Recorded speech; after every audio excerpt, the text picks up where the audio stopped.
It is great to be in Washington. Well, the president in Union Territory today, visiting a unionized Boeing plant in Washington state. One labor leader calling it a statement on worker rights. It follows a pitched battle between union workers there and non-union workers at a Boeing plant in South Carolina. South Carolina Republican Congressman Tim Scott was at the center of that fight, and he joins me now. So, Congressman, did workers in your state lose because the president took sides and firmly backed the union? Stuart, there's no question that the president himself jeopardized jobs in South Carolina, but more importantly, he jeopardized the exporting goals of this country and undermined the business-friendly environment that we have in this country and worked against South Carolina's right-to-work atmosphere. Let's get it clear here. The president and the unions jumped in and basically stopped Boeing from moving work from Washington state to your state, South Carolina, because it's a right-to-work state. Is that roughly what happened?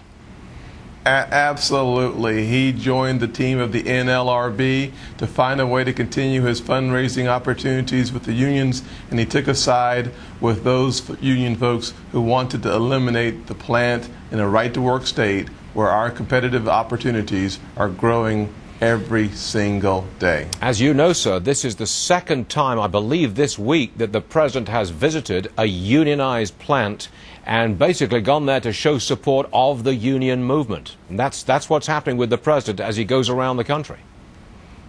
I tell you, Stuart, if the president wanted to show some love to the unions, one of the things he could do is go ahead and move forward on the Keystone Pipeline. This is one area where the Republican Party and the unions are on the same side. If the president really cares about the union workers, let's go ahead and build the Keystone Pipeline. It'd put us all in a better position to see 22,000 more Americans at work today. That'd be great. But what he's doing, though, is pandering for the political purposes of raising money. This has more to do with his re-election goals than it does union workers.